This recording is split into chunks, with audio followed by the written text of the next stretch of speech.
Evan Rourke opened a helicopter door in the mountains and found a skeleton that had been waiting 23 years to tell the truth.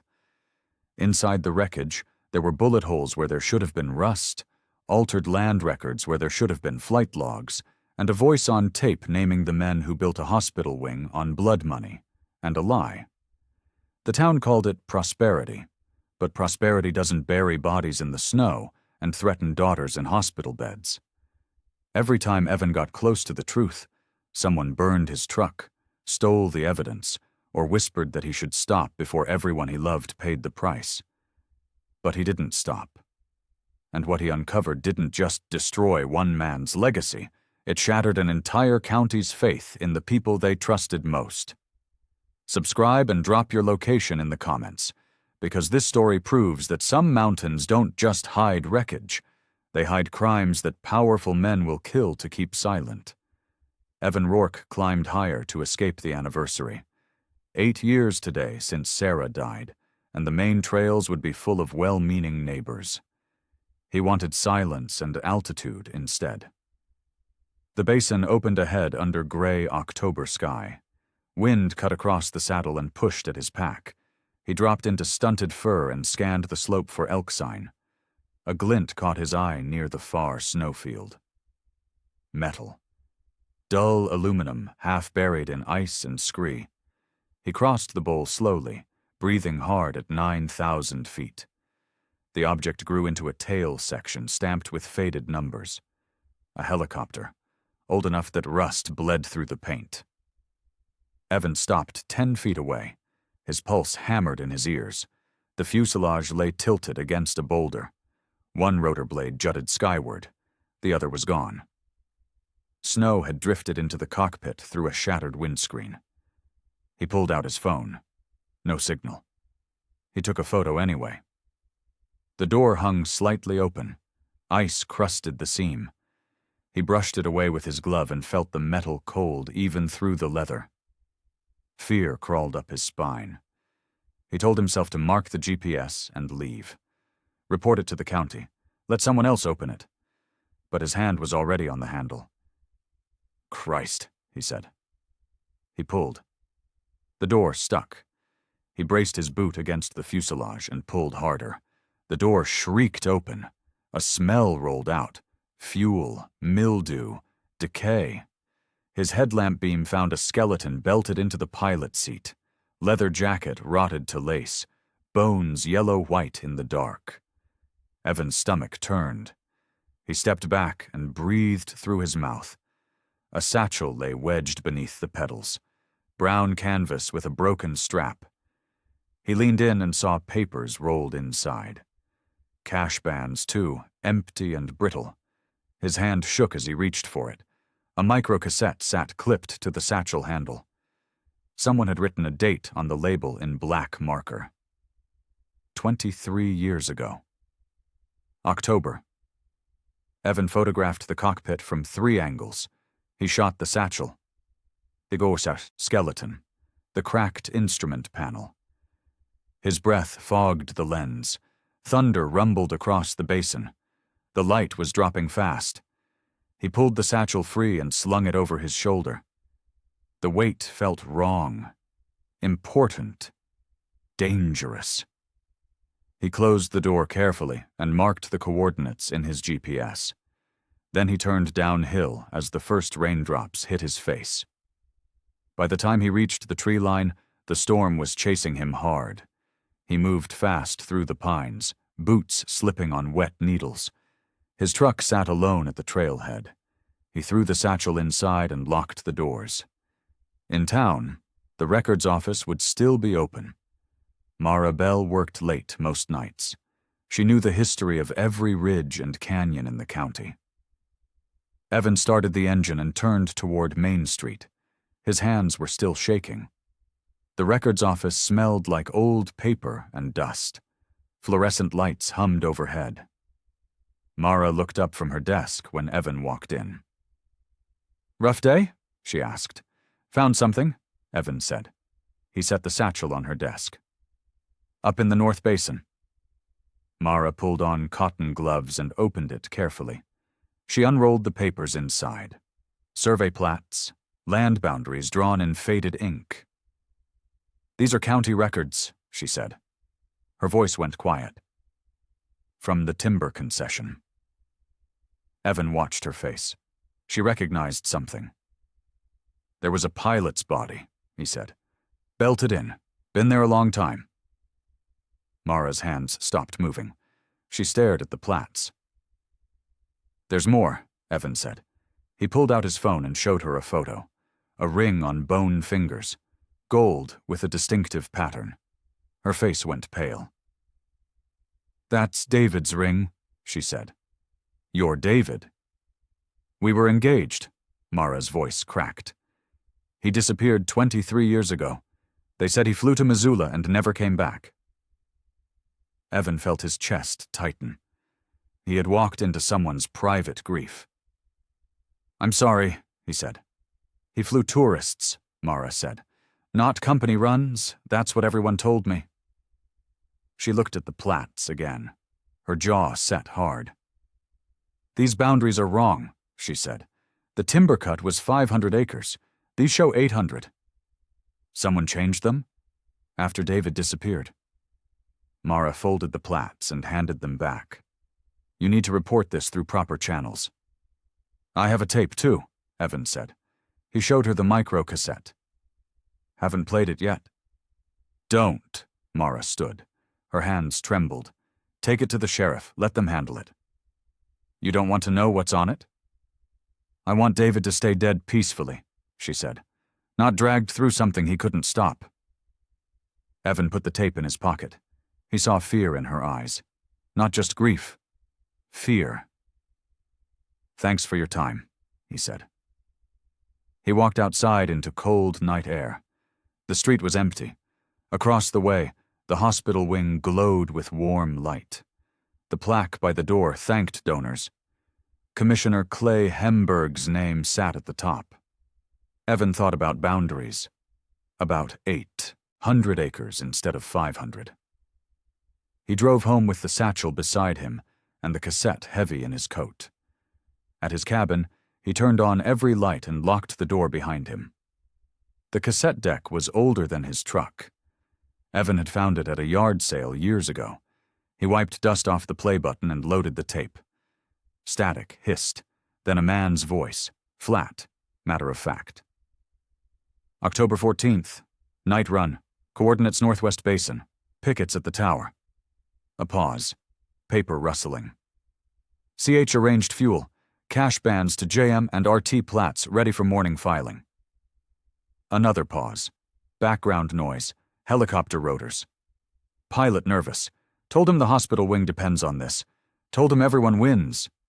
The voice listed parcel numbers, then initials, then amounts. "Flight path over private land, no witnesses. Back by dawn." The tape ended with a click. Evan sat in silence. His hands were cold. CH was Clay Hemberg, county commissioner then and now. The man whose name hung on the hospital wall. The timber concession had saved the town. Jobs, revenue, a future when the mines closed. Everyone said so, but the boundaries had been wrong, and a pilot died keeping it quiet. Wind rattled the cabin windows. Evan copied the photos to his computer and backed them up twice. He hid the original tape inside a lamp base and put the cassette in his jacket. Outside, branches scraped against the roof. He checked the locks again. At midnight, he tried to sleep. His mind kept circling back to the voice on the tape. Calm. Certain. Like he was reading a grocery list instead of confessing to fraud. Evan thought about Sarah, about doing the right thing even when it cost you. At first light, he would go back to Mara, show her the tape, make her understand this wasn't about David anymore. It was about everyone who believed the town's story. He finally slept near dawn. When he woke, the sun was high and his phone showed 3 missed calls, all from the same number. Clay Hemberg. Evan met Mara on the courthouse steps at noon. She wore a jacket too heavy for the weather. Her eyes were red. "I need you to hear something," he said. I told you to take it to the sheriff. Listen first, then decide. They walked to his truck. He played the tape on his dash player. Mara's face stayed frozen until the voice mentioned the hospital wing. David flew that night, she said. He called me before he left, said he couldn't carry something alone. He was trying to tell you. I thought he meant his grandmother dying. Mara looked at her hands. I told him everyone loses people. Evan stopped the tape. I need to see it myself, Mara said. The wreck, I need to be sure. It's a hard climb. Storm coming tomorrow. I don't care. Evan nodded. He understood needing proof with your own eyes. We leave at dawn, he said. Tell no one. What about the sheriff? After we document everything, photos, measurements, chain of custody. Mara opened her door. I'll bring rope and flags. Bring warm layers. It's colder up there. She walked back toward the courthouse. Evan watched her go. She moved like someone carrying weight no one else could see. He drove to the hardware store and bought batteries, evidence bags, and waterproof markers. At the counter, Mrs. Chen asked about his hunt. Saw some elk, he said. Nothing close. Your daughter stopped by yesterday, Mrs. Chen said, looking worried. June worries. She said you were up North Basin. That's rough country. Evan paid cash and left. The conversation felt normal, but tasted wrong. Small towns ran on talk. By evening, half the valley would know he was climbing again. At home, he packed his gear. First aid kit, headlamp, extra rope. He checked the tape in his chest harness twice. A truck pulled up outside. Evan looked through the window. Clay Hemberg stepped out. He wore a smile and a clean flannel shirt. He walked to the door and knocked. Evan opened it halfway. Heard you were up the basin, Hemberg said. Wanted to make sure you didn't run into trouble. Found some scrap metal, old helicopter parts. That so? Hemberg's smile held. Forest Service might want to know. Crash sites are federal. Figured I'd call them Monday. Good man. Hemberg glanced past Evan into the cabin. You warm enough out here? Winter's coming early? I'm fine. Hospital's hiring maintenance staff. June mentioned you might need steadier work. Evan felt his jaw tighten. The message was clear. Play along. Stay quiet. Keep your family safe. I'll think about it, Evan said. Hemberg nodded. You do that? He walked back to his truck. Evan watched him drive away. The dust hung in the air long after the engine faded. Evan closed the door and checked every window lock. Then he called Mara. Tomorrow, he said. 5 a.m. Don't be late. They reached the trailhead in darkness. Mara climbed out of Evan's truck with a pack and a thermos. Neither spoke. The trail climbed through lodgepole pine. Frost crunched under their boots. By the time the sun rose, they were above the tree line. How much farther? Mara asked. 2 hours, maybe 3. David hated flying at night. He told me that once. Evan said nothing. He led the way across a scree field. Rocks shifted under his weight. Behind him, Mara breathed hard in the thin air. They stopped at a creek to fill bottles. The water ran clear and cold. Hemberg visited me yesterday, Evan said. Made it sound like a friendly check-in. He does that. Friendly until you cross him. You ever cross him? Once. Mara drank from her bottle. I asked for old concession files. He had my office access changed the next day. He's afraid of something. He's afraid of losing everything. Mara stood. That hospital wing is his legacy. Without it, he's just another rancher with dirty hands. They climbed higher. The basin opened ahead. Gray stone and patches of old snow. Evan spotted the wreck and pointed. Mara stopped walking. That's it, he said. She moved forward slowly. Her face was pale. When they reached the fuselage, she touched the metal like it might burn her. "Open it," she said. Evan pulled the door. The smell rolled out again. Mara covered her mouth and looked inside.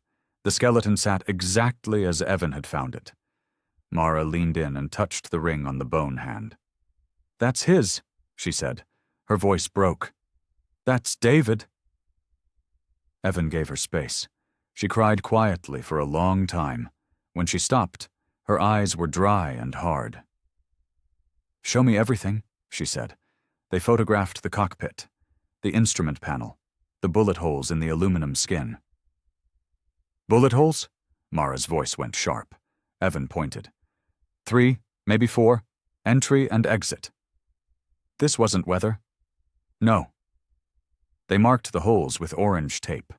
Mara measured distances with a cloth tape measure. Evan sketched the scene in a notebook. A crack echoed across the basin. They both looked up. Ice shifted on the slope above. Rocks tumbled down. One hit the fuselage with a clang. "We need to move," Evan said. They ran to a cluster of boulders and crouched. The rockfall settled. Dust hung in the air. "Let's go," Mara said. They packed quickly. Evan tucked the satchel under his jacket. Mara took one last look at the wreck. They descended fast. Near the tree line, a county truck sat at the trailhead. Clay Hemberg leaned against the hood. He smiled when he saw them. "Afternoon," he called. "Beautiful day for a hike." Evan and Mara stopped 20 feet from the truck. Hemberg pushed off the hood and walked toward them. "Didn't mean to startle you," he said. "Just checking the trails." "We're fine," Evan said. "You look tired. Long climb?" "Long enough." Hemberg glanced at Mara. "Didn't know you were a hiker, Mara." "I needed air," she said. "Lot of air up here." Hemberg smiled. "Find anything interesting?" "Some old trash," Evan said. "Beer cans, camping gear. Good to clean it up. Forest Service appreciates that." The three stood in silence. Wind moved through the pines. Somewhere a raven called. "I should mention," Hemberg said, "that whole basin is concession land. Posted. Trespassing carries fines." "Didn't see signs," Evan said. "They blow down in storms. I'll have the crew replace them." Hemberg looked at Evan's jacket. "That bulge under your coat. Hope it's not concession property." "Just my lunch bag." "Course it is." Hemberg opened his truck door. "You both take care now. Storm's coming tonight." He drove away slowly. Dust rose behind the tires. Mara exhaled. "He knows." "Maybe. Maybe not. He knows." They climbed into Evan's truck. He started the engine and turned toward town. "I need to see old dispatch logs," he said. "From the night of the crash." "Ruthie Cobb might have copies. She worked dispatch for 30 years. "Will she talk?" "If we ask right." Mara looked at him. "What's your plan?" "Gather everything. Build a case. Then take it to someone outside the county. That could take weeks. It has to be airtight. One hole and Hemberg walks." They drove in silence. The sun dropped behind the western peaks. By the time they reached town, streetlights were coming on. Evan dropped Mara at her car. "Call Ruthie tonight. Set something up." "What about you?" "Going home. Copying these photos. Hiding the tape somewhere new." Mara nodded. She looked exhausted. Evan drove to his cabin. The porch light was on. He didn't remember leaving it on. He parked and sat for a moment. Everything looked normal. Quiet. Still. He unlocked the door and stepped inside. The lamp was on the floor. Broken. The shade torn. Drawers hung open. Papers scattered across the table. His mattress pulled off the bed frame. Someone had been here. Someone had searched hard. Evan checked the lamp base. The tape was still there, hidden in the metal stem. But the satchel was gone. Every photo on his computer deleted. Backup drives missing. On the table sat a note, block letters, black marker. "Stop before you drown us all." Evan's phone buzzed. A text from June. "Dad, call me, now." June stood in his kitchen with her arms crossed. Her nurse scrubs were rumpled. Her eyes were angry. "Someone broke in," Evan said. "I can see that." June looked around. "What did they take?" "Some papers, old files." "Don't lie to me." Evan sat. His legs felt heavy. "I found a helicopter crash, up North Basin. It's connected to the timber concession." "The concession from before I was born?" 23 years ago. There's evidence. Fraud, maybe worse." June closed her eyes. "Dad, please tell me you're not going after Clay Hemberg." "I'm going after the truth. He funds half the hospital. If you implicate him, we lose donors. We lose programs." She looked at him. "I lose my job. I'm sorry." "Sorry doesn't pay rent." June's voice cracked. "Mom died because she couldn't get here fast enough. You know why we have an ER now? Hemberg's donation. Built on dirty money. Built on money that saves lives." They stared at each other. The cabin felt small and cold. "I can't let this go," Evan said. "Then you're doing it alone." June walked to the door. "I love you, but I can't watch you destroy everything for something that happened before I existed." She left. The door closed quietly. Evan sat in the wreckage of his cabin. He thought about Sarah, about the promises he made at her grave. His phone rang. Mara. "Ruthie will see us tomorrow morning," she said. "Early, before church." "Good." "Evan, someone went through the records office tonight, my desk, the filing cabinets. They took anything?" "Plat copies, all of them." Evan felt cold. "They're closing holes." "What do we do?" "We move faster." He looked at the broken lamp. "I'm taking the tape to Thomas Vega. SAR keeps evidence secure." "You trust him?" "More than anyone else right now." "Okay." Mara's voice was steady. "Tomorrow, Ruthie first, then Thomas." Evan hung up. He cleaned the cabin slowly, picking up papers, writing furniture, looking for anything else they might have taken. At midnight, he heard an engine outside. He turned off the lights and looked through the window. A truck idled at the end of his drive. Headlights off, just sitting there. Evan watched for 10 minutes. The truck didn't move. Then it drove away. Slow, like it had all the time in the world. Evan checked the locks. He wedged a chair under the doorknob.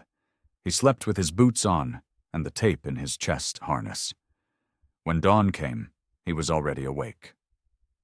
Ruthie Cobb's house smelled like coffee and old wood. She opened the door wearing a bathrobe and glasses on a chain. "Come in quick," she said, "before the neighbors see." Her kitchen was small and warm. She poured coffee into chipped mugs and sat. "Mara said you need old logs," Ruthie said. "From October 23 years ago," Evan said. "The 14th. Ruthie's face tightened. "I remember that night." "What happened?" "Mayday call came in. North Ridge, helicopter down. I logged it and called SAR." "What time?" 9:47 p.m. Ruthie stood and pulled a shoebox from a high shelf. "I kept personal notebooks, backup records." She opened the box. Inside were spiral notebooks, dozens of them. She flipped through one and stopped. "Here." She pointed. "October 14th, 9:47. Mayday, North Ridge. Coordinates." Evan photographed the page. "What about the official log?" "It says 10:08, different coordinates, South Basin instead of North." "Someone changed it." "Commissioner's office called the next morning. Said I'd logged the wrong time, wrong location. Said the pilot had filed a flight plan south." "You knew it was wrong." "I knew." Ruthie looked at her hands. "But I had 2 years until pension. My husband was sick. I needed that job. Mara touched her arm. You kept the notebooks. Felt like insurance, in case someone ever cared enough to ask. Evan felt something settle in his chest. Proof. Real proof. Can I borrow this? He asked. Take it. Copy it. Whatever you need. Ruthie looked scared. Just don't let him know it came from me. Who? Hemberg. He's mean when he's cornered. They left through the back door. Evan carried the notebook like it was made of glass. At his truck, Mara said, Now what? SAR office. Thomas should be there. They drove across town. The SAR garage sat behind the fire station. Thomas Vega's truck was in the lot. Inside, he was checking harnesses. He looked up when they entered. Evan, Mara, morning. Need to talk, Evan said. Private. Thomas led them to a small office. He closed the door and leaned against his desk. What's going on? I found a helicopter crash. North Basin. Been there over 20 years. You reported it? Not yet. There's a body, and evidence of fraud. Thomas straightened. Evidence. Evan Ayers laid it out. The wreck, the tape, the plats, Ruthie's notebook, the bullet holes. Thomas listened without interrupting. When Evan finished, his face was stone. This is serious, Thomas said. I know. You need to take this to the state, not the county sheriff. Will you help? Thomas looked at both of them. If what you're saying is true, this implicates a sitting commissioner. That's not something I touch without backup. We have backup. We have proof. You have fragments. You need a full investigation. Thomas pulled out a topo map. Show me where. Evan marked the location. Thomas studied it. I'll hike up tomorrow. Document everything. Then we call the state investigators. Thank you, Mara said. Don't thank me yet. Thomas folded the map. If Hemberg finds out I'm involved, he'll try to bury all of us. They left the garage. Outside, the morning sun felt too bright, too normal. Evan drove Mara back to her car. We're close, he said, or we're walking into something worse. Maybe both. She got out. Be careful, Evan. He drove home. The cabin was quiet. No trucks outside, no notes. He went inside and locked the door. The tape was still in his harness. Ruthie's notebook sat on the table. He had copies of everything on a thumb drive hidden in his truck. For the first time in days, he felt like momentum was on his side. He made coffee and sat by the window, watching the road, waiting for night. At dusk, his phone buzzed. A text from an unknown number. Last chance. Walk away. Evan deleted it. He turned off his phone. Tomorrow, Thomas would document the site. Then the state would step in. It was almost over. He believed that until midnight, when headlights swept across his window and gravel crunched outside. 3 vehicles. Doors opening. Evan grabbed his keys and the harness and ran for the back door. Evan ran into darkness. Behind him, boots hit his porch. Voices called his name. He cut through the trees toward the road. His truck sat a quarter-mile away at the trailhead where he'd parked it that afternoon. Insurance. Branches whipped his face. He stumbled over roots and kept moving. A flashlight beam swept through the pines. Someone shouted, "He went east!" Evan dropped into a creek bed and followed it north. Cold water soaked his boots.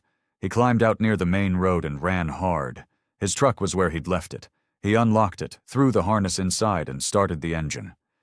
Headlights appeared in his mirror. Coming fast. Evan pulled onto the highway and drove. He checked the mirror every few seconds. The lights fell back but didn't disappear. At dawn, he reached the SAR garage. Thomas was loading gear into his truck. What happened?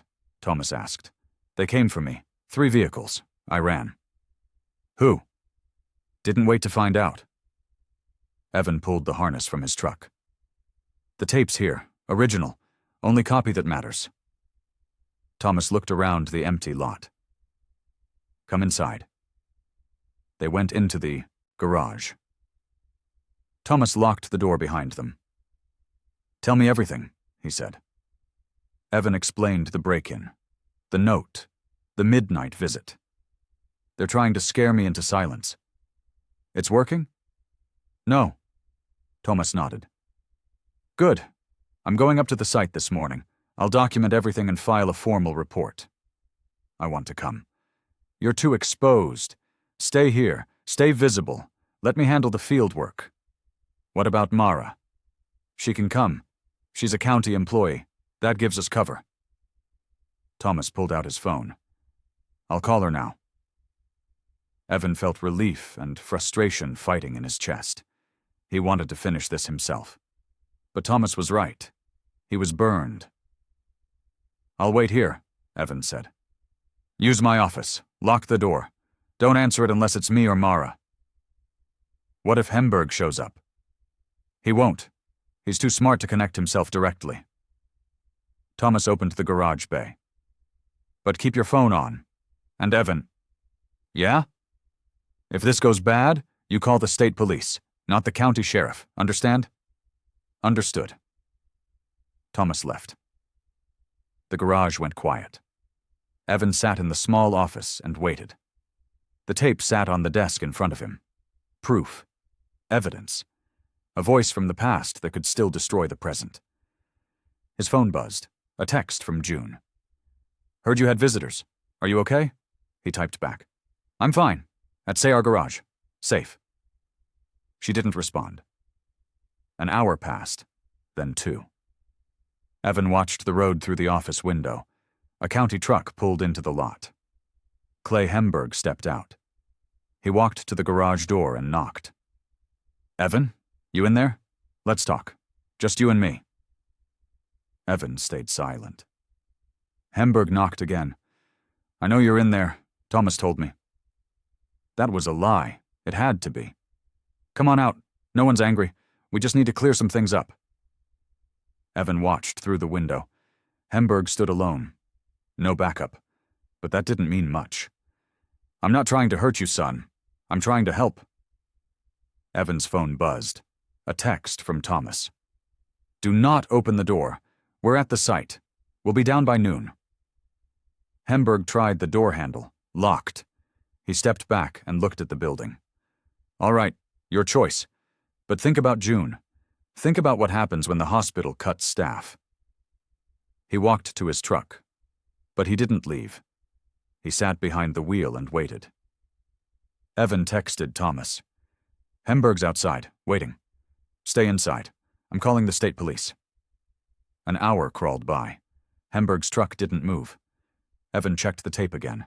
Still there, still intact. His phone rang. Unknown number. He didn't answer. It rang again. Same number.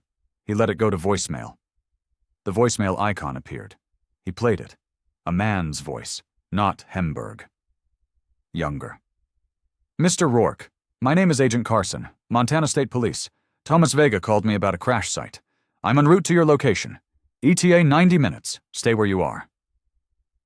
Evan closed his eyes. Relief hit him hard. Another text from Thomas. "We're documenting bullet trajectory. This wasn't an accident. Stay put." Evan texted back. "State police called. 90 minutes out." "Good. Don't move." Outside, Hemberg's truck started. He backed up slowly and drove away. Evan didn't trust it. He stayed in the office. 70 minutes later, an unmarked sedan pulled into the lot. A man in a jacket and khakis stepped out. He knocked on the garage door. "Mr. Rourke, Agent Carson, State Police." Evan unlocked the door. Carson showed his badge. Montana State Police. Criminal Investigations. "You're Evan Rourke?" "Yes." "Thomas Vega called about a helicopter crash. Said you found evidence of fraud." "I did." "Show me." Evan laid it out. The tape, Ruthie's notebook, photos on his phone, the break-in, the threats. Carson listened and took notes. His face stayed neutral. "This is serious," Carson said. "If what you're saying is accurate, we're looking at multiple felonies." "It's accurate." I'll need the physical evidence. The tape, the notebook, everything. What about protection? They came to my house last night. I'll arrange a patrol near your property. But you need to stay visible. Don't hide. Don't run. What about Hemberg? We'll interview him, but not yet. First, we need to secure the site and verify your claims. A truck pulled into the lot. Thomas and Mara climbed out. Both looked exhausted. Thomas carried a camera and a sealed evidence bag. He handed them to Carson. Bullet channels confirmed, Thomas said. Entry and exit angles consistent with ground fire. Someone shot that helicopter down. Mara added. We found shell casings, 30 yards from the wreck, weathered but intact. Carson opened the evidence bag. Brass casings, 3 of them. Good work, Carson said. He looked at Evan. You did the right thing. This is a homicide now. Carson left with the evidence. He promised to return the next day with a forensics team. Thomas locked the garage. You need a place to stay tonight? I'll go home, Evan said. Not smart. I'm not hiding, Mara cut in. Stay with me. I have a spare room. It's safer. Evan wanted to refuse, but exhaustion made the decision for him. Okay, thanks. They drove to Mara's house on the edge of town. Small, neat, a porch with 2 chairs. Inside, she made coffee and soup. They ate without talking much. Ruthie called me this morning, Mara said. She's scared. Someone asked her about old logs. Who? She wouldn't say, but she sounded rattled. Evan set down his spoon. We should check on her. Tomorrow. She's visiting her sister tonight. Does her sister live in town? Billings, 3 hours away. Mara looked relieved. She's safe for now. They finished eating. Mara showed Evan the spare room. Clean sheets, a lamp, a window with a view of the street. Get some sleep, she said. Thank you. She closed the door. Evan sat on the bed and pulled off his boots. His body ached. His mind wouldn't stop moving. He thought about David. About the night he flew into the basin and never came back. About Hemberg. About how far a man would go to protect his legacy. Evan lay down, but didn't sleep. He watched headlights pass on the street outside. At midnight, his phone buzzed. A text from an unknown number. Ruthie's sister's address is 4782 Ash Street, Billings. She should be careful. Evan sat up. Ice ran through his veins. They knew where Ruthie was. He called her. No answer. He called again. Voicemail. He texted Mara. They know where Ruthie is. We need to warn her. Mara appeared in his doorway 30 seconds later. Her face was pale. I'll call her sister, she said. She dialed. The phone rang. And rang. No answer. We have to go, Evan said. It's 3 hours. Middle of the night. They're going to hurt her. Mara looked at him. Fear and resolve fought in her eyes. Get your coat, she said. They drove through darkness. Mara pushed her car to 80 on the empty highway. Try Ruthie again, she said. Evan dialed. Voicemail. Her sister? Same. An hour passed. Then 2. The sky started to lighten in the east. They reached Billings at dawn. Mara navigated to Ash Street, a quiet neighborhood. Small houses with tidy yards. Number 4782 sat on the corner. Lights off. A Honda in the driveway. They parked and walked to the door. Evan knocked. No answer. He knocked harder. Ruthie? It's Evan Rourke. The door opened a crack. An older woman peered out. Ruthie's sister. Who are you? Friends of Ruthie. Is she here? She left an hour ago. Said she needed to go home. Did she say why? Someone called. Told her there was a problem with her house. Water leak or something. Evan and Mara looked at each other. That was a lie, Mara said. They're luring her back. Ruthie's sister went pale. What's going on? Call her. Now. Tell her not to go home." The woman pulled out her phone and dialed. It rang, then went to voicemail. "She's not answering." Evan felt panic rising. "When did she leave?" 6 a.m. She should be home by 9. They ran to the car. Mara started the engine and pulled onto the highway. "We can't make it in time," she said. "Call Agent Carson," Evan said. Mara handed him her phone. Evan dialed the number Carson had given them. It rang 4 times. Then Carson answered. Groggy. "This is Evan Rourke. Ruthie Cobb is in danger. They're luring her back to town." "Slow down. Who's luring her?" "Hemberg's people. They threatened her. She's driving home right now." "I'll send a patrol to her address. What's the situation?" "She has evidence. Notebooks. If they get to her first, I understand. We'll handle it." Carson hung up. Evan handed the phone back to Mara. "He's sending someone. Will they make it in time?" "I don't know." They drove in silence. The miles crawled by. Evan's phone buzzed. A text from Carson. "Patrol at Cobb residence. No sign of her. We'll wait." Another hour passed. They reached the county line. Mara's knuckles were white on the wheel. They pulled onto Ruthie's street at 8:45. A county sheriff's car sat in the driveway. Not the state police. The county. Evan's stomach dropped. "That's the wrong unit," he said. They parked across the street. A deputy stood on the porch talking to Ruthie. She looked small and frightened. The deputy saw them and waved. Friendly, casual. "Stay here," Evan said. "No, we go together." They crossed the street. The deputy smiled. "Morning. You folks know Mrs. Cobb?" "We're friends," Mara said. "She got a call about a water leak. We checked the house. Everything's fine." Ruthie looked at Evan. Her eyes said, "Help me." "Can we talk to her?" Evan asked. "Sure. Just wanted to make sure she's okay." The deputy tipped his hat. "Have a good day." He walked to his patrol car and left. Ruthie grabbed Evan's arm. "They were inside. I saw boot prints, wet, fresh." "Did they take anything?" "I don't know. I didn't go in. I waited for the deputy. We need to check." They went inside. The house looked untouched, but in the kitchen the shoebox was open. Empty. The notebooks were gone. Ruthie sat at her table. Her hands shook. "They knew exactly where to look," she said. "When did you tell your sister about the notebooks?" Evan asked. "I didn't.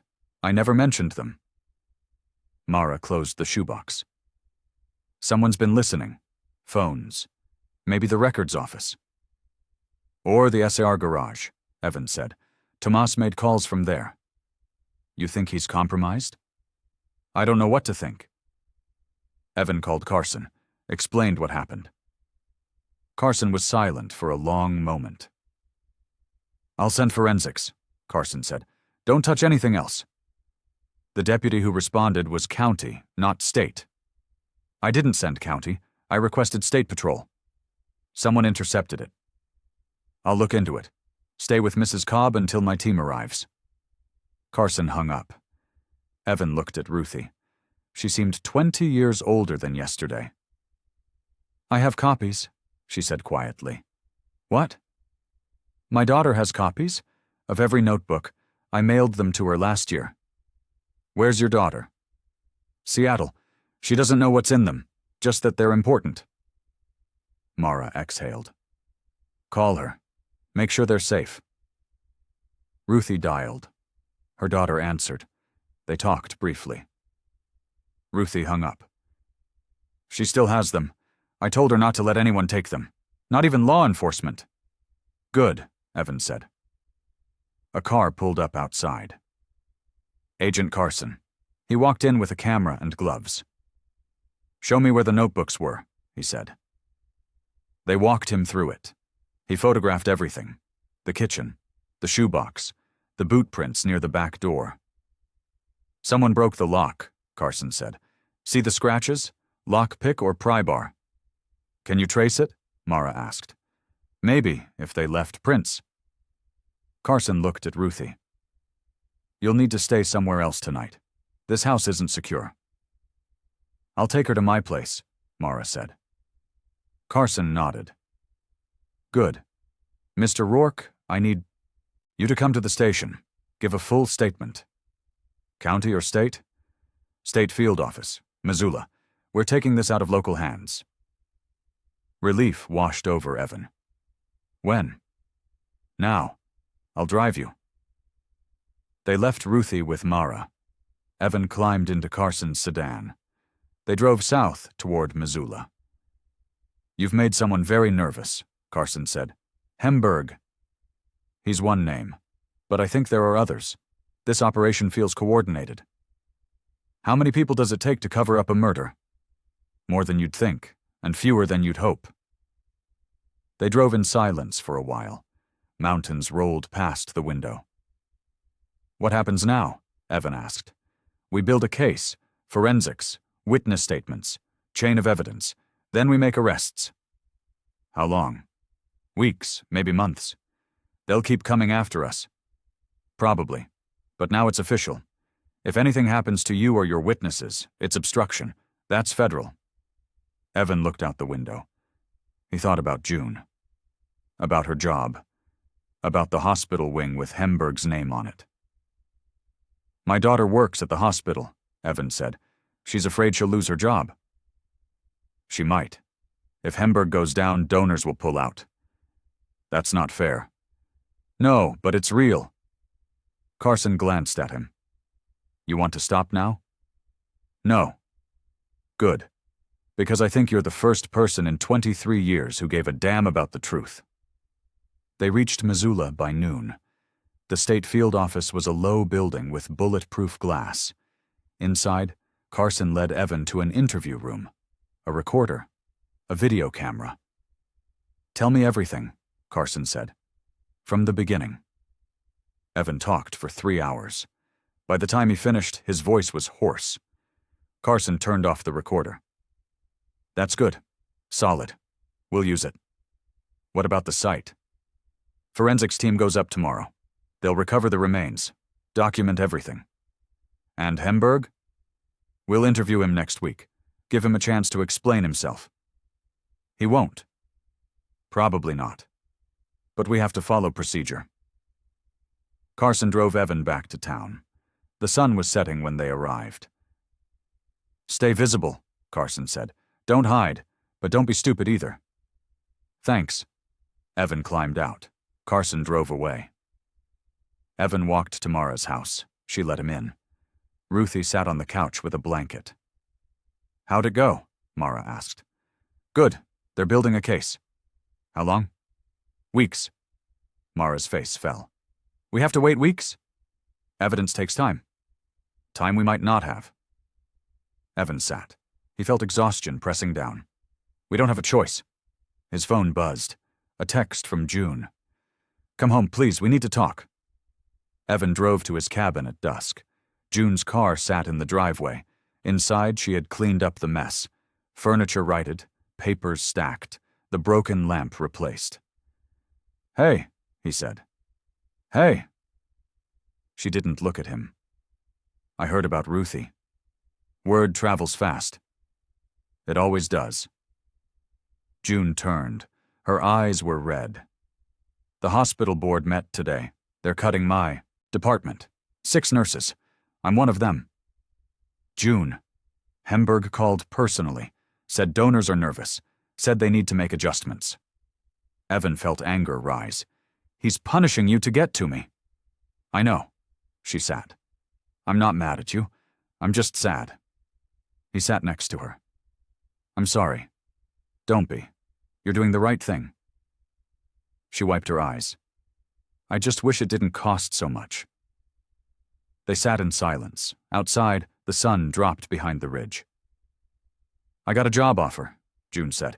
Billings, same pay, better hours. That's good. I'd have to move. Evan felt something crack in his chest. June was all he had left. The only family. When? He asked. 2 weeks, if I take it. You should. You sure? I'm sure. He looked at her. You've got your whole life ahead. Don't let this town drag you down. She hugged him. Hard. I love you, Dad. I love you too. She left an hour later. Evan watched her taillights disappear. The cabin felt empty. He made coffee and sat by the window. His phone buzzed. A text from Thomas. Can you meet? Need to talk tonight. Evan hesitated. He thought about trust, about leaks, about boot prints in Ruthie's kitchen. He texted back. Where? Fire Tower, Old Spur Road, midnight. Why there? Private, safe, just us. Evan stared at the phone. Every instinct said no. But Thomas had been solid, hadn't he? Okay, midnight. He grabbed his jacket and his knife. He checked the doors and left. The drive to the fire tower took 40 minutes. The spur road was rough. His headlights bounced over ruts. The tower loomed ahead, dark, silent. Thomas's truck was already there. Evan parked and got out. The air was cold, no wind, just stillness. Thomas? He called. No answer. He walked toward the tower. His boots crunched on gravel. A shadow moved. Evan spun. Thomas stepped out. But he wasn't alone. Clay Hemberg stood behind him. Smiling, Evan stepped back. His hand went to his knife. Easy, Hemberg said. No one's here to hurt you. Then what is this? A conversation. Hemberg nodded at Thomas. He called you because I asked him to. Evan looked at Thomas. You're working for him? I'm working for the county, same as always. You lied to me. I did my job. I documented the site. I called the state. Everything by the book. But you told Hemberg. He's my boss. County commissioner oversees SAR funding. Thomas looked miserable. I didn't have a choice. Hemberg cut in. Let's not waste time. I know what you have. I know what you think it proves. It proves you killed David Bell and covered it up. I didn't kill anyone. Hemberg's voice was calm. I made a deal. I saved this town. The concession brought jobs, revenue, a future. You altered land records. You bribed officials. I facilitated economic development. The lines between those things are blurry. Not to me. Hemberg sighed. Evan, you're a good man. I respect that. But you're not seeing the big picture. The big picture is a dead pilot and a lie. The big picture is 500 jobs, a hospital, schools, infrastructure, all because I had the guts to bend some rules. You didn't bend them, you broke them. Fine, I broke them, and I'd do it again. Hemberg stepped closer. You want to tear all that down? For what? Justice? For a man who's been dead 20 years? Evan felt his anger harden. Yes. Think about June, about what happens when the hospital closes, when people leave, when this town dies. It was built on a corpse. Maybe it should die. Hemberg's face darkened. You self-righteous son of a bitch. Thomas stepped between them. That's enough. Stay out of this, Hemberg said. No. Thomas looked at Hemberg. You asked me to bring him here, I did, but I'm not watching you threaten him. I'm not threatening, I'm negotiating. There's nothing to negotiate, Evan said. The state police have everything. Your time's up. Hemberg laughed. You think Carson's going to save you? He's got no jurisdiction until I say he does. That's not how it works. That's exactly how it works. I've been commissioner for 30 years. I know every judge, every sheriff, every clerk. Hemberg smiled. Carson's investigation will stall. Evidence will disappear. Witnesses will forget. Ruthie won't. Ruthie's notebooks are gone, and her memory's not great at her age. She has copies. Hemberg's smile faded. Where? Somewhere you can't touch. They stared at each other. Tension crackled in the cold air. Last chance, Hemberg said. Walk away. Take your daughter and leave. I'll make sure you get fair compensation. No. Then you're a fool. Hemberg turned and walked to his truck. He drove away without looking back. Thomas stood silent. His face was gray. "You should go," he said. "You're just going to let him walk?" "I don't have a choice." "You always have a choice. Not when you have a family. Not when you have bills." Thomas looked broken. "I'm sorry, Evan. I really am." He got in his truck and left. Evan stood alone in the dark. The tower loomed overhead. He felt the weight of everything pressing down. His phone buzzed. A text from Mara. "Where are you? Carson called. He needs you. Urgent." Evan climbed into his truck and drove. Evan met Carson at the state field office at 2 a.m. The building was lit up. 3 cars in the lot. Carson met him at the door. His face was tight. "We have a problem," Carson said. "What happened?" "The forensics team went up to the crash site this afternoon." "And?" "It's gone." Evan felt his stomach drop. "What do you mean, gone?" "Someone blew it up. Explosives. The whole fuselage is scattered across the basin. No remains, no evidence, nothing." "When?" "Sometime between noon and dusk, before our team arrived." Evan leaned against the wall. His legs felt weak. "Hemberg?" he said. "Probably, but we can't prove it. No witnesses. No forensic trail." "What about the casings? The photos?" "We have those, but without the physical site, defense will argue tampering, fabrication." "This is insane. This is a man fighting for his life." Carson looked tired. "We're not done. We still have Ruthie's notebooks, your testimony, the tape. They'll come after all of it. Let them try. We're moving everything to federal custody. This is bigger than county corruption now." "How long? To build a case? 6 months, maybe more." Evan closed his eyes. 6 months of looking over his shoulder. 6 months of waiting. "Can you protect Ruthie? And Mara?" "We'll do our best. But you need to understand. Hemberg has reach, money, connections. This isn't going to be easy." "Nothing about this has been easy." Carson put a hand on his shoulder. "Go home. Get some sleep. We'll regroup tomorrow." Evan drove back to town. Dawn was breaking when he reached his cabin. He went inside and locked the door. His body ached. His mind was numb. He lay on his bed and stared at the ceiling. His phone buzzed. Another text from the unknown number. "You had your chance. Now you'll see what happens when good men think they're heroes." Evan deleted it. He thought about Sarah, about the promises he'd made at her grave, about doing the right thing even when it cost everything. Outside, a truck engine started. Close. Too close. Evan sat up and looked out the window. Smoke was rising from his truck. Orange flames licked at the hood. He ran outside. The fire spread fast. Heat pushed him back. By the time the volunteer fire department arrived, his truck was a blackened shell. The fire chief found an accelerant can in the trees. Gasoline. Deliberate. Evan stood in his driveway and watched the smoke rise. He had no truck, no job, no daughter nearby, no physical evidence, but he had the truth, and he wasn't done fighting.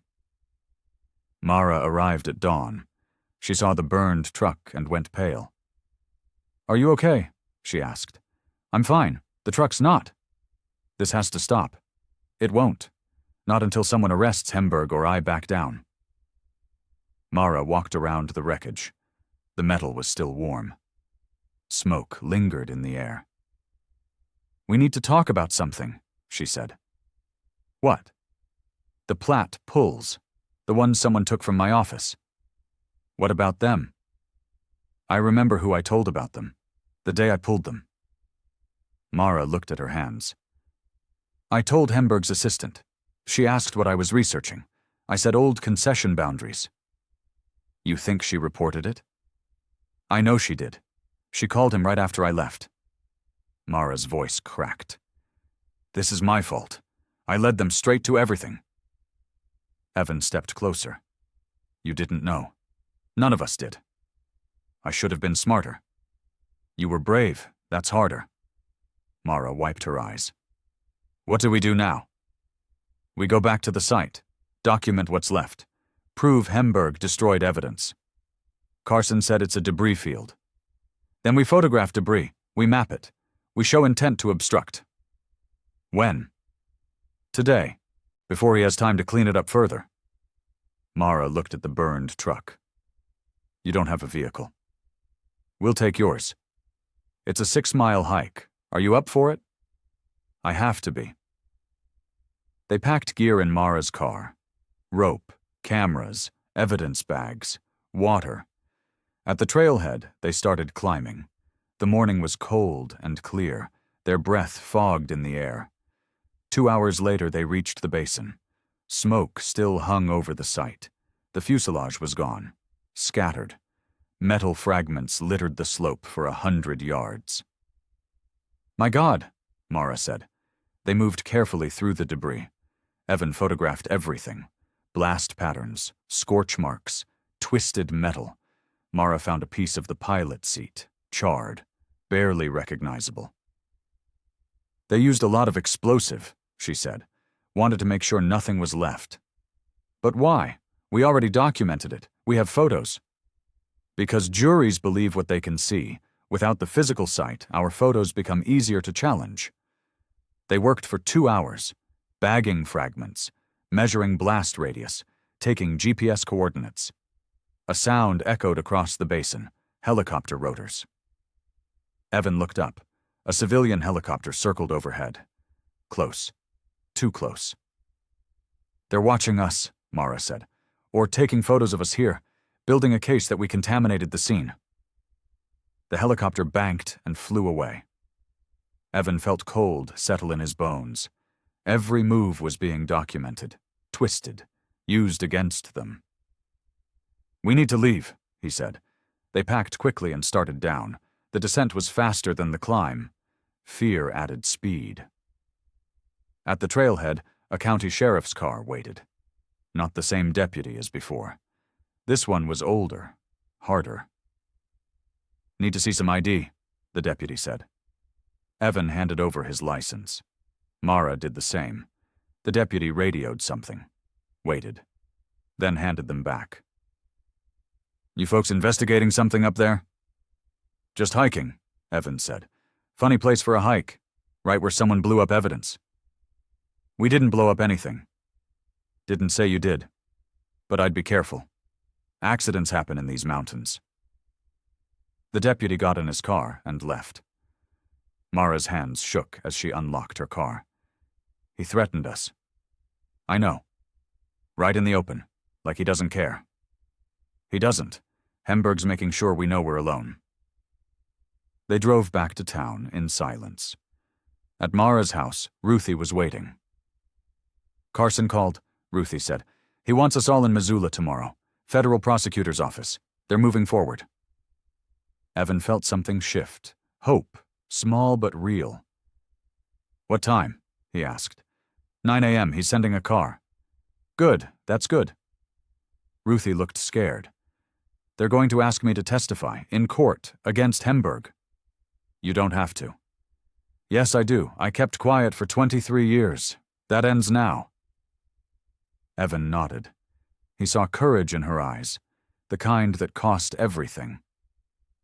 His phone buzzed, a text from June. Took the Billings job, moving next week. Love you. He texted back, proud of you. Love you too. Mara made coffee. They sat around her kitchen table and waited for morning.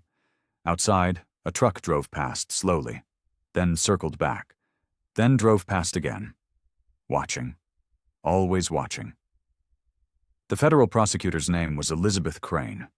She was 40, sharp, no patience for games. Tell me about the tape, she said. Evan played it. The voice, the coordinates, the bribes. Crane listened without expression. When it ended, she leaned back. That's good. Clear, incriminating. She looked at Ruthie. And you have original dispatch logs? My daughter does, in Seattle. Can she courier them here? Yes, today, if needed. Good, do it. Crane turned to Mara. You can verify the plat alterations? I can show you the originals and the amended versions. The changes are obvious. How obvious? 500 acres became 800 overnight. Signatures forged. Witness lines moved. Crane nodded. That's fraud. Clear fraud. But without the crash site, we're going to struggle with the murder charge. What about the casings? Evan asked. The bullet channels? Defense will argue contamination. They'll say you planted evidence, that the explosion destroyed context. That's insane. That's how trials work. Reasonable doubt is a powerful thing. Carson cut in. We can still charge conspiracy, fraud, obstruction of justice. That's 20 years minimum. If we win, Crane said, and Hemberg has money for good lawyers. This could drag on for years. Evan felt exhaustion pulling at him. What do you need from us? Testimony. Depositions. Everything on record. And you need to stay alive long enough to give it. Are you protecting us? Federal marshals are assigned starting today. They'll rotate. Keep distance, but stay close. Crane stood. But understand something. If Hemberg feels cornered, he'll do desperate things. Like blow up evidence? Like hurt people, or worse. They left the prosecutor's office at noon. Outside, 2 men in suits waited by a black SUV. Marshals, Carson said. They'll follow you home. Don't lose them. The drive back to town felt longer. The marshals stayed 3 cars behind. Professional. Invisible. At Mara's house, Evan's phone rang. Unknown number, he answered. Mr. Rourke, this is Dr. Patel from Billings Memorial. Your daughter was admitted an hour ago. Evan's blood went cold. What happened? Car accident. She's stable, but we need you here. I'm coming. He hung up. His hands shook. What's wrong? Mara asked. June's in the hospital. Car accident. I'll drive you. They got in her car. The marshals followed. The drive to Billings took 2 hours. At the hospital, a nurse led Evan to June's room. She lay in bed with a bandaged head and her arm in a sling. Dad, she said. Her voice was weak. What happened? Someone ran me off the road. Black truck, no plates. Did you see the driver? No, it happened fast. A doctor entered. She has a concussion and a fractured wrist. She'll recover, but she needs rest. Evan sat by her bed. Rage burned in his chest. I'm sorry, he said. Not your fault. It is. They're coming after everyone I love. June squeezed his hand. Then finish it. Don't let them win. I'm trying. Try harder. The doctor returned. She needs to sleep. You can stay the night if you want. Evan stayed. He sat in a chair by her bed and watched her breathe. At midnight, his phone buzzed. A text from Carson. Hemberg knows about the federal case. He just filed a motion to dismiss. Claims prosecutorial overreach. Evan typed back. Will it work? Not likely, but it buys him time. How much time? Weeks, maybe a month. Evan stared at the screen. A month of waiting. A month of looking over his shoulder. He thought about the crash site, about David Bell's bones scattered across the basin, about justice delayed. He texted Carson again. I have an idea. Meet me tomorrow. Bring a warrant. For what? The fire tower. Hemberg used it as a dead drop. There might be evidence still there. That's a long shot. It's all we have left. Carson didn't respond for a long time. Then, okay, tomorrow, noon. Evan put his phone away and closed his eyes. Tomorrow, one way or another, this would end. Carson arrived at the fire tower with 2 deputies and a warrant. Evan and Mara waited by the gate. This better be worth it, Carson said. It will be, Evan said. They climbed the tower stairs. The metal groaned under their weight. At the top, Carson forced the hatch. Inside, dust covered everything. A table, chairs, old maps on the walls. What are we looking for? Carson asked. Dead drop cash. Hemberg mentioned pickets on the tape. I think he meant this tower. They searched for an hour. Nothing. Then Mara found it. A loose floorboard near the south window. She pried it up. A metal box sat underneath. Rusted. Locked. Carson pulled out bolt cutters and snapped the lock. Inside, ledgers, cash bands with serial numbers, photographs of meetings, contracts. My God, Carson said. This is everything. Evan looked through the ledgers. Dates, amounts, names, a complete record of bribes going back 25 years. Hemberg kept proof? Mara asked. Insurance, Carson said, in case someone turned on him. This is how he kept people loyal. He photographed every page, bagged every document. By the time they finished, the sun was setting. This changes everything, Carson said. We have direct evidence now, physical records. This goes way beyond fraud. How many people are implicated? Evan asked. Dozens. Judges, sheriffs, state officials. Carson looked grim. This is going to tear the county apart. They descended the tower. The marshals waited below with their SUV. We need to move this to federal custody tonight, Carson said. Can't risk it disappearing. They drove to the field office in convoy. Inside, Carson locked the evidence in a vault. Now what? Mara asked. Now we arrest people, starting tomorrow. Evan felt relief wash over him. It was almost done. His phone rang. June. Dad, someone's at my hospital room. Security won't let him in. Who? He won't say. He just keeps asking to see you. I'm on my way. He drove to Billings with the marshals behind him. At the hospital, 2 security guards stood outside June's room. A man waited nearby, older, worn. He looked familiar. Mr. Rourke? The man said. Who are you? Jack Vega, Thomas's father. Evan tensed. What do you want? To tell you I'm sorry for what my son did. Your son chose his side. He chose wrong, I know that. But he's scared. Hemberg has photos of him, from years ago, things that could ruin him. That's not my problem. I'm not asking for forgiveness. I'm asking you to understand. Jack's voice cracked. Hemberg ruins people. That's his power. Fear. Then we take that power away. By putting him in prison? Yes. Jack nodded slowly. Then I'll help. I have documents, old ranch deeds. Hemberg bought my land for pennies and sold it to the timber company for millions. Why didn't you say anything before? Same reason no one did, fear. But I'm old now. I don't care anymore.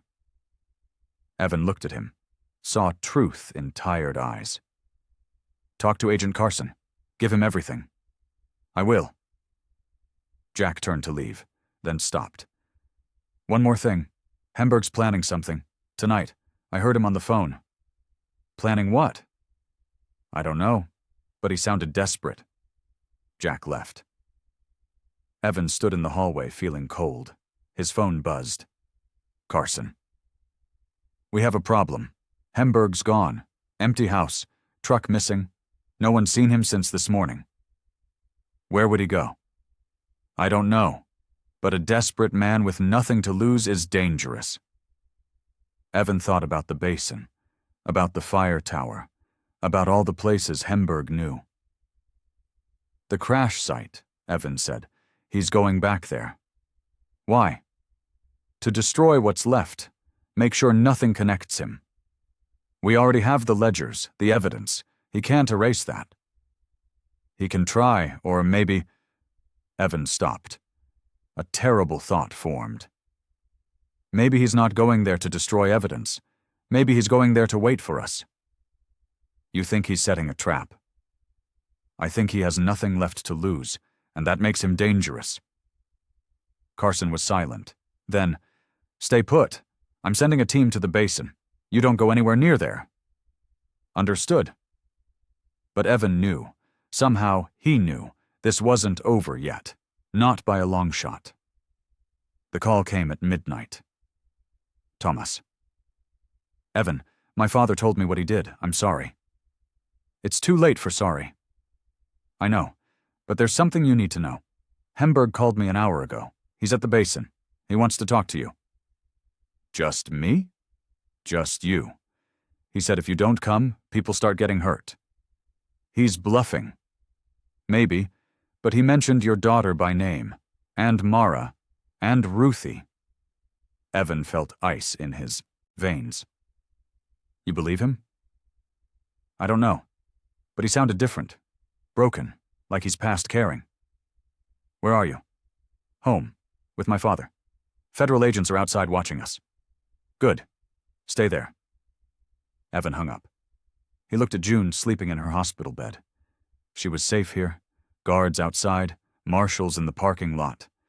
But Mara, Ruthie, they were at Mara's house, with only one marshal on rotation. He called Carson. No answer. He tried again. Voicemail. He texted, "Hemberg's at the basin. He's threatening witnesses. We need to move now." No response. Evan made a decision. He walked to the marshals in the parking lot. "I need you to stay with my daughter. Don't leave this hospital." "Where are you going?" the marshal asked. "To end this." "Sir, you need to stay. My daughter's in danger. Other witnesses, too. I'm going to the basin. Tell Carson." He got in Mara's car before they could stop him. The drive took an hour. The mountain road was dark and empty, his headlights cut through fog. At the trailhead, 3 vehicles waited. Hemberg's truck, Thomas's truck, and a ranch hand's pickup. Evan parked and grabbed a flashlight. He started up the trail alone. The climb was harder at night. He stumbled over rocks and roots. His breath came hard in the thin air. After 2 hours, he reached the basin. Moonlight painted the debris field silver. A campfire burned near the wreckage. 3 figures sat around it. Evan approached slowly, his heart hammered. Hemberg stood when he saw him. "You came. Good." Thomas sat by the fire. His face was bruised, blood on his lip. The ranch hand stood behind Hemberg. Big. Armed. "Let them go," Evan said. "There's no them. Just Thomas. He tried to stop me from coming up here. Thought he was being brave." "What do you want?" "To explain. To make you understand." Hemberg gestured at the debris. "This is my legacy, everything I built, and you want to destroy it. You destroyed it yourself when you killed David Bell." "I didn't kill him. That idiot ranch hand shot at the helicopter thinking I wanted him to."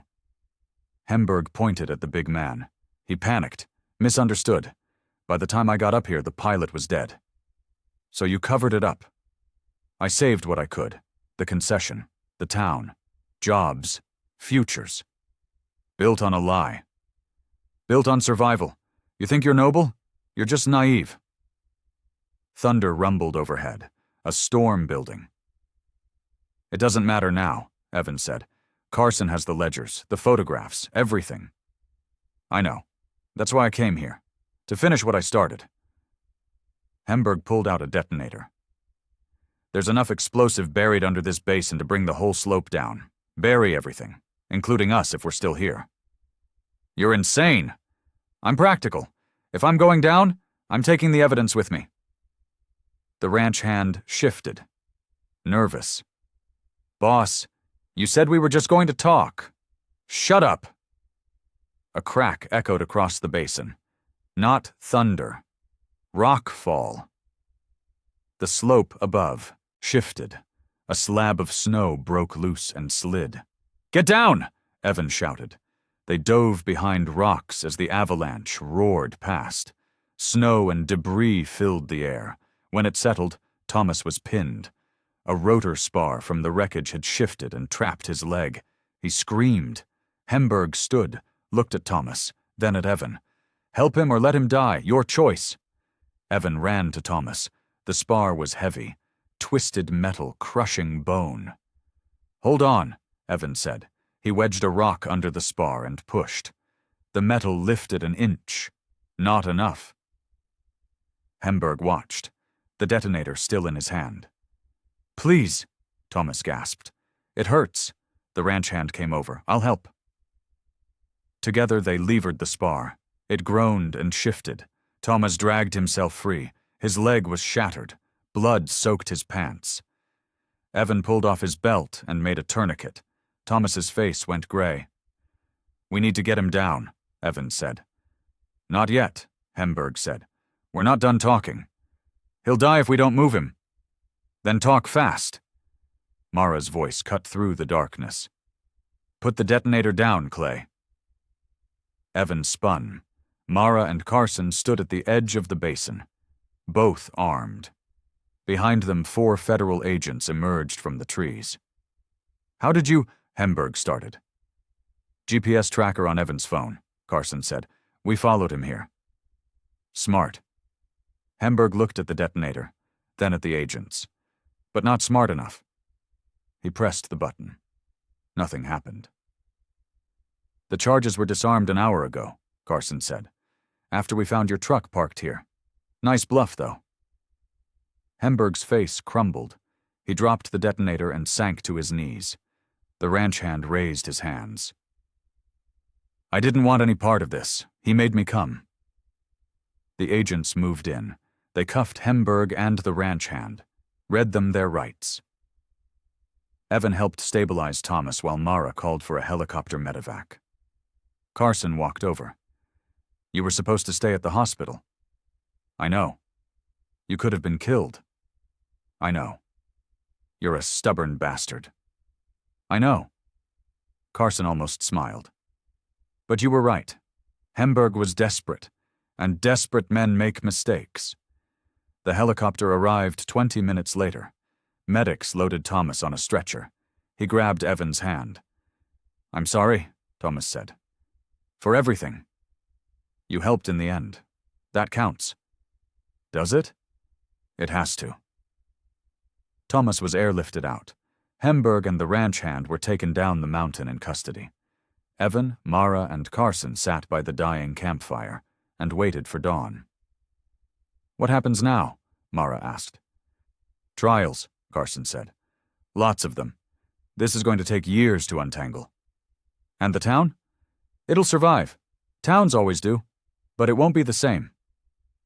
Evan looked at the debris field, metal glinting in firelight, the remains of a lie that had held for 23 years. Good, he said. It shouldn't be the same.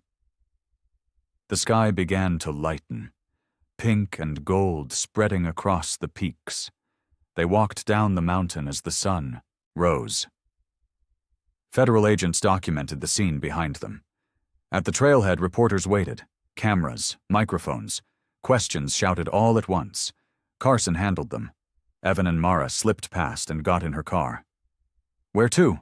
She asked. Hospital. I need to see June. They drove in silence. The sun climbed higher. The world looked clean and new. Evan's phone buzzed. A text from June. Saw the news, you okay? He typed back. I'm okay, coming to see you soon. Good, bring coffee. Hospital coffee is terrible. Evan smiled. For the first time in weeks, he felt something like peace. It wasn't over, but it was ending. And that was enough. The indictments came down 3 weeks later. Hemberg, the ranch hand, 6 county officials, 2 judges, a state representative. The news ran for days. Front page, prime time. The biggest corruption case in state history. Evan gave his deposition in a federal building in Helena. 3 days of testimony. Every detail, every conversation, every lie. Mara testified next. Then Ruthie. Then Thomas from his hospital bed. The prosecutors were confident. Evidence was overwhelming. Convictions were certain. But trials took time. Years, maybe. Appeals, delays, legal games. Evan didn't care anymore. He had done his part. The truth was out. He drove back to his cabin after the deposition. The burned truck still sat in the driveway. He'd get it towed someday. Or maybe leave it. A reminder. Inside, the cabin was clean. June had come through while he was in Helena. Fresh sheets, groceries, a note on the table. Dad, took the job. Moving next week. Come visit soon. Love always, June. He sat at the table and read it twice. His daughter was safe, starting fresh. That was all that mattered. His phone rang. Mara. Turn on the news, she said. He found the remote. Local news was on. Hospital wing will close pending donor review. County officials say budget shortfalls may force additional cuts. Evan turned it off. You okay? Mara asked. Yeah, you? I quit today. The records office. Can't work there anymore. Not after everything. What will you do? I don't know. Maybe write, maybe move. Maybe just breathe for a while. That sounds good. There's something else. The state wants to do a recovery. David's remains, what's left of them. They asked if I wanted to be there. Do you? I think so. Will you come with me? Of course. They scheduled it for the following week. A small state team, forensic specialists, respectful, quiet. They hiked to the basin on a clear autumn morning. The debris had been documented and flagged. The slope was stable. The team worked carefully, sifting, cataloging, placing fragments in clean white boxes. Mara stood at a distance and watched. Evan stayed beside her. When they finished, the lead investigator brought over a box. Inside, bone fragments, the pilot's ring, a scorched watch. We'll keep these for now, the investigator said. For the trial, but afterward, they're yours. Mara nodded. She couldn't speak. That night, Evan drove her home. Neither talked much. Words felt too small. At her door, she hugged him. Thank you, for not letting me give up. You never would have? I don't know. I was close. But you didn't. She went inside. Evan drove to the hospital to see Thomas. The doctors said he'd walk again. Eventually, with therapy. But his SAR days were over. Thomas looked smaller in the hospital bed. Diminished. How's the leg? Evan asked. Hurts, but I deserve it. You helped in the end. After helping them for years, that doesn't balance. Maybe not, but it's something. Thomas looked at the ceiling. I'm testifying against him. Full cooperation. Prosecutor says I might avoid prison if I do. What about your family? My wife left, took the kids. Can't say I blame her. I'm sorry. Don't be. I made my choices. Thomas looked at him. You think the town will recover? I think towns are tougher than we give them credit for. Even when they're built on lies? Especially then. Truth makes you stronger, even when it hurts. Evan left as visiting hours ended. He drove through town. Streets were quieter than usual. Several businesses had closed. For sale signs dotted lawns. But the diner was open, and the school and the library. Life went on. Smaller, humbler, but honest. He reached his cabin at dusk. The sky was clear, stars beginning to show. His phone buzzed. A text from Carson. Trial date set. 6 months. Make sure you're available. Evan typed back. I'll be there. He went inside and made coffee. Sat by the window and watched night fall. Tomorrow he'd start looking for work. Maybe guiding again. Maybe something else. But tonight, he just sat. And breathed. And felt the weight lift just a little. It wasn't peace. Not yet. But it was close. June's apartment in Billings was small but bright. Second floor, good light. A view of the mountains in the distance. Evan helped her unpack boxes. Plates, books, clothes. You like it here? He asked. I do. Fresh start. New people. No one knows me. That sounds lonely. It sounds free. She looked at him. I'm not running away, Dad. I'm running toward something. I know. They worked in comfortable silence. By evening, the apartment looked like home. Over dinner, June asked about the trial. 6 months out, Evan said. Maybe longer with delays. Will you have to testify again? Probably. How long? As long as it takes. She set down her fork. I'm proud of you. I know I didn't say it before, but I am. You told me to finish it. That helped. I was scared, still am. But you did the right thing. It cost a lot. Good things usually do. After dinner, they walked through the city. The streets were busy, anonymous, normal. You should think about moving here, June said. The cabin's pretty isolated. I like isolated. Dad, they tried to burn your truck. They threatened witnesses. You're not safe there. They're all in custody now. For now, but appeals happen. People get out. Grudges last. Evan knew she was right, but the cabin was all he had, the last piece of Sarah. I'll think about it, he said. He drove back that night. The mountain road was dark and empty. At home, he found another note. This one taped to his door. You destroyed this town. Hope you're proud. He took it inside and threw it away. Words couldn't hurt him anymore. Not after everything. But they reminded him. The cost was real. People were angry, scared, hurt. His phone rang. Mara. There's something I need to show you, she said. Can you meet me? The courthouse. Tomorrow morning. What is it? You'll see. The next morning, Evan met her on the courthouse steps. She looked different, lighter somehow. Come inside, she said. They walked to the records office. Her old desk was empty. Someone new sat there now. Mara led him to a back room. Archives. She pulled out a folder. I found this yesterday. Was going through old files one last time. Inside, a handwritten letter, dated the night David disappeared. He wrote this, Mara said, before he flew. It was misfiled. Forgotten. Evan read it. David's words explaining everything. The pressure, the bribes, the fear, his love for Mara, his hope she'd forgive him. He knew, Mara said. He knew it was wrong, but he thought he had no choice. He tried to tell you. I didn't listen. I was too wrapped up in my own grief about his grandmother. Tears ran down her face. I could have stopped it, if I'd just listened. You can't know that.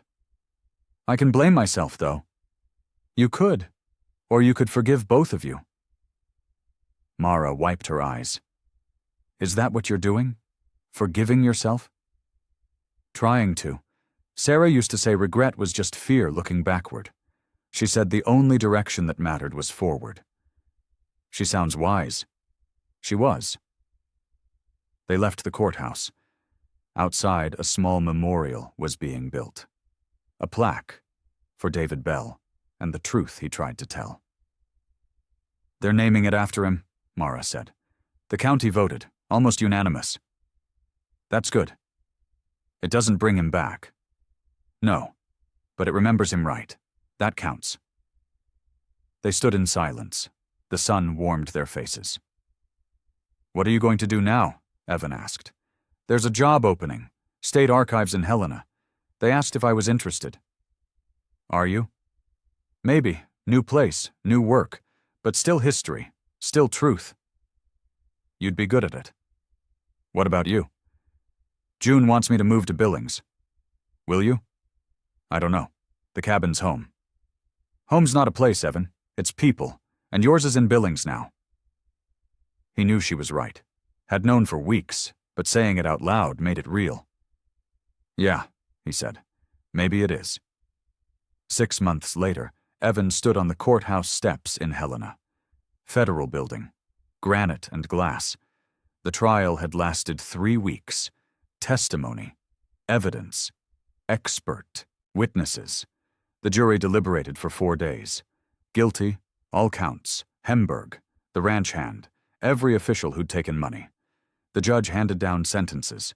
20 years for Hemberg, 15 for the ranch hand, various terms for the others. Outside, reporters shouted questions. Evan ignored them. He found Mara and Ruthie waiting by a car.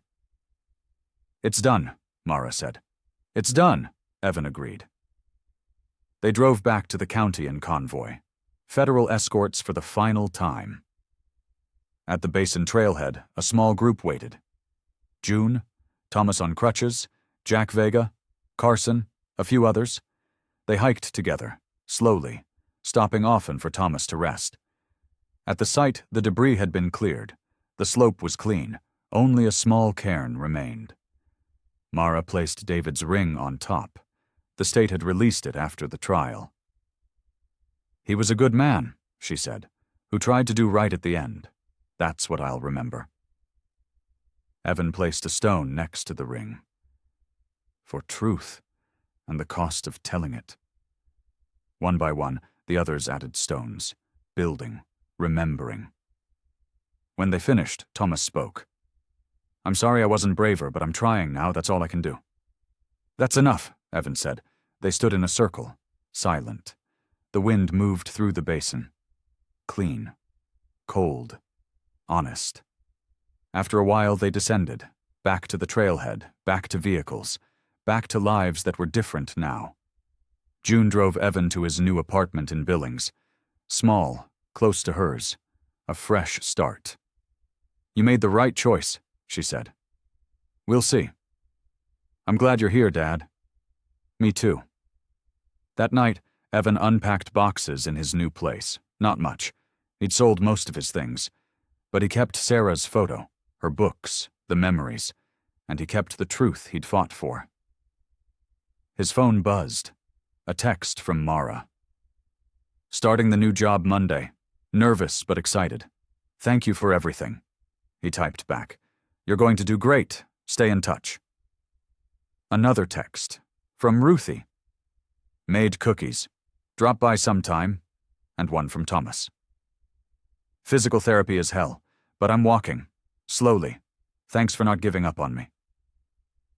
Evan set his phone down and looked out the window. The city lights spread below.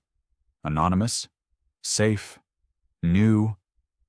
He thought about the basin, about helicopters and lies and men who thought they could bury the truth, about courage and cost and choosing what mattered. The town would survive. Smaller, poorer, but honest. And that was worth everything. Evan turned off the lights and stood at the window. The mountains were dark shapes against the stars. He'd climbed them. Fought there, won and lost there. But he wouldn't climb them again. Not because he was afraid, but because he was done.